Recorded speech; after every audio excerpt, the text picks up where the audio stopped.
En el nombre del Padre, y del Hijo, y del Espíritu Santo. Amén. Cantemos al Señor con indecible gozo. Él guarde la esperanza de nuestro corazón. Dejemos la inquietud posar entre sus manos. Abramos nuestro espíritu a su infinito amor. Dichoso será aquel que siempre en Él confía. En horas angustiosas de lucha y de aflicción, confiad en el Señor si andáis atribulados. Abramos nuestro espíritu a su infinito amor. Los justos saben bien que Dios siempre nos ama. En penas y alegrías su paz fue su bastión. La fuerza del Señor fue gloria en sus batallas. Abramos nuestro espíritu a su infinito amor. Envíanos, Señor, tu luz esplendorosa, si el alma se acongoja en noche y turbación. Qué luz, qué dulce paz en Dios el hombre encuentra. Abramos nuestro espíritu a su infinito amor. Recibe, Padre Santo, el ruego y la alabanza, que a ti por Jesucristo y por el Consolador, dirige en comunión tu amada y santa Iglesia.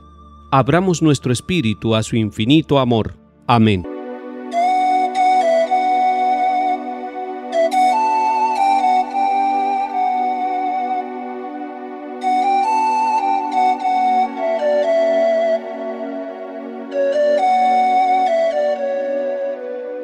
Lectura del primer libro de los Reyes, capítulo 10.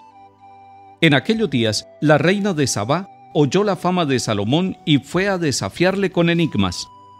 Llegó a Jerusalén con una gran caravana de camellos cargados de perfumes y oro en gran cantidad y piedras preciosas. Entró en el palacio de Salomón y le propuso todo lo que pensaba. Salomón resolvió todas sus consultas. No hubo una cuestión tan oscura que el rey no pudiera resolver.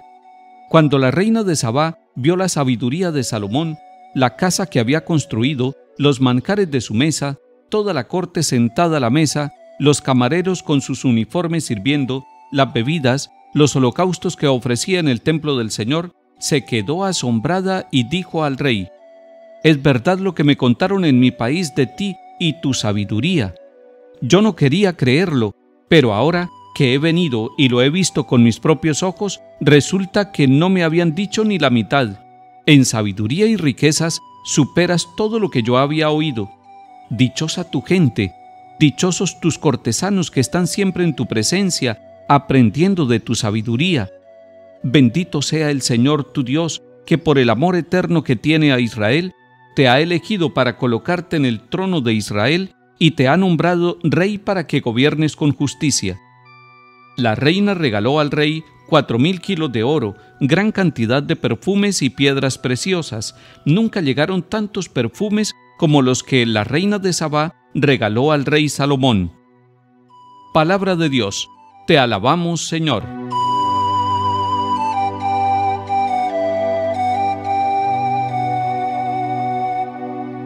El capítulo 10 del libro primero de los Reyes que acabamos de escuchar nos muestra al rey Salomón elogiado por una reina que lo visita, una reina de un país extranjero, de Sabá. Ella ha escuchado todo lo que dicen de Salomón. Ella ha escuchado cómo exaltan la sabiduría y la riqueza de Salomón. Esos dos elementos le llaman la atención a la reina, la sabiduría y la riqueza. Se pone en camino para entablar unas relaciones políticas y comerciales con este gobernante exitoso llamado Salomón. Cuando llega allí, se deslumbra porque encuentra el templo, porque encuentra el palacio, porque encuentra la alimentación, la riqueza en sus bebidas, en sus comidas y la manera como se sirve en la mesa y en el altar. Está asombrada con Salomón, ha dialogado con él y está sorprendida de la manera como él responde ante los distintos enigmas y ante las distintas preguntas que ella le ha planteado. La reina de Sabá había escuchado de la sabiduría de Salomón. Hasta su país había llegado la gran fama de este gobernante de Israel. Pero ella se puso en camino, había podido quedarse en su país. Al ponerse en camino, quiere constatar con sus propios ojos la realidad de lo que le están contando. Cuando llega allí, se sorprende y se lo comunica al rey Salomón. No me habían contado ni la mitad de lo que es la realidad. Está sorprendida con el palacio, con el templo, con las comidas, con las bebidas, con la abundancia, con toda la riqueza y sobre todo con la gran sabiduría que posee este gobernante de Israel, elegido por el mismo Dios, y ella dice, es un signo del amor de Dios con el pueblo de Israel. Y el pasaje bíblico nos cuenta que la reina ofreció al rey en su visita 3 dones traídos de su país: oro, piedras preciosas y perfumes. Profundizando sobre el tema de la sabiduría, recordemos que Salomón, en el momento de ser elegido como sucesor de su padre David en el reino de Israel, se reconoce pequeño, se reconoce sin experiencia y sin conocimiento para gobernar a su pueblo. Es una actitud humilde, no se está presentando como el prepotente, como el que lo sabe todo, como el que es capaz de gobernar sin la ayuda de Dios. Si usted va al capítulo 3 de este primer libro de los Reyes, se encontrará con una bellísima oración de Salomón pidiendo el don de la sabiduría y pidiendo el don de discernimiento para poder distinguir entre el bien y el mal y así poder agradar a Dios y servir al pueblo con justicia y verdad en su ejercicio de gobierno. Esto deberían hacerlo todos los gobernantes, con humildad pedirle a Dios todos los días la sabiduría y el discernimiento para poder gobernar. Pero el primer gobierno es el gobierno de nuestra vida, de nuestra propia familia. Papás y mamás, y nosotros todos, hombres y mujeres, podemos acudir a la fuente de la sabiduría, que es el Espíritu Santo, y pedirle con humildad y con insistencia todos los días que nos dé el don de sabiduría, que nos dé el don de discernimiento, para poder tomar las mejores decisiones y para poder cumplir la santa voluntad de Dios Padre.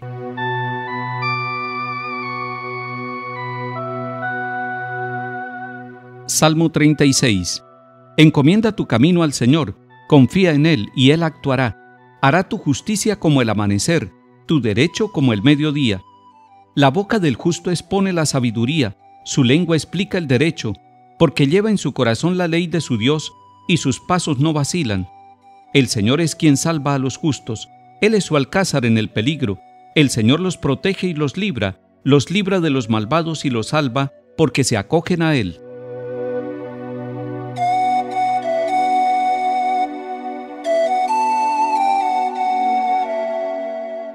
Lectura del Santo Evangelio según San Marcos, capítulo 7. En aquel tiempo, llamó Jesús de nuevo a la gente y les dijo: escuchen y entiendan todos, nada que entre de fuera puede hacer al hombre impuro. Lo que sale de dentro es lo que hace impuro al hombre. Cuando dejó a la gente y entró en casa, le pidieron sus discípulos que les explicara la parábola. Él les dijo: ¿también ustedes siguen sin entender? ¿No comprenden? Nada que entre de fuera puede hacer impuro al hombre, porque no entra en el corazón, sino en el vientre y se echa en la letrina. Con esto declaraba puros todos los alimentos. Y siguió: lo que sale de dentro del hombre, eso sí hace impuro al hombre, porque de dentro del corazón del hombre salen los pensamientos perversos, las fornicaciones, robos, homicidios, adulterios, codicias, malicias, fraudes, desenfreno, envidia, difamación, orgullo, frivolidad. Todas estas maldades salen de dentro y hacen al hombre impuro. Palabra del Señor. Gloria a ti, Señor Jesús.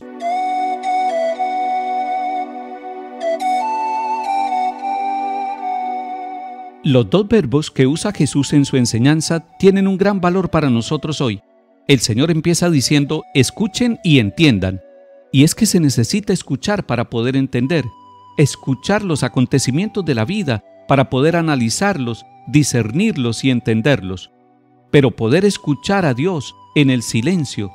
Y el silencio nos permite escuchar la presencia de Dios y su voz que nos habla, su voz que conduce nuestra vida.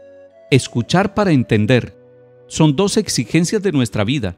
Hoy tendríamos que decirle: Señor, danos la gracia de escucharte y danos la gracia de entenderte. Y nos encontramos con que el Señor Jesús está enseñando a la comunidad la pureza del ser humano. La persona humana fue creada por el plan de Dios. Allá en el Antiguo Testamento nos encontramos con que Dios fue creando y vio que lo que creaba era bueno. Y cuando creó al ser humano, cuando creó la persona, se dio cuenta que era algo muy bueno lo que había realizado. Cuando nosotros partimos reconociendo la bondad, la pureza del ser humano, de las personas, empezamos a relacionarnos con nosotros mismos y con los demás de una manera más tranquila, más libre, más serena, sin prevenciones. Pero en el tiempo de Jesús se hablaba de lo que hacía impura a una persona, y hoy también en nuestro tiempo puede preguntarse uno y otro: ¿Qué es lo que nos hace impuros? ¿Por qué nosotros, naciendo buenos, nos corrompemos? ¿Qué es lo que sucede? Y algún filósofo, Rousseau, decía que el hombre nace bueno, pero la sociedad lo corrompe. Los discípulos en casa le preguntan y le piden que le explique la parábola, que les amplíe a ellos la enseñanza. Así tenemos que hacerlo también nosotros, entrar en la casa del Señor, entrar en nuestra conciencia, entrar ante el sagrario donde está presente Jesús en la Eucaristía y pedirle que Él nos amplíe, que nos dé sabiduría para poder entender lo que Él nos está enseñando. Y la gran enseñanza de Jesús hoy es que el corazón de nosotros, los seres humanos, es el lugar de la pureza o de la impureza. El corazón es la conciencia, y allí es donde se toman las decisiones, allí es donde nosotros optamos por el bien o por el mal, allí es donde ejercemos nuestra libertad. Por eso el Señor Jesús está diciendo que nada de lo que viene de fuera puede hacernos impuros, sino que nosotros somos puros o impuros dependiendo de la manera como escuchemos la voz de la conciencia, dependiendo de cómo escuchemos la voz de Dios que nos habla y nos conduce con sabiduría. Hoy escuche su corazón y deje que su corazón obre según la voluntad de Dios. Que el Señor nos bendiga y acompañe en el nombre del Padre, y del Hijo y del Espíritu Santo. Amén.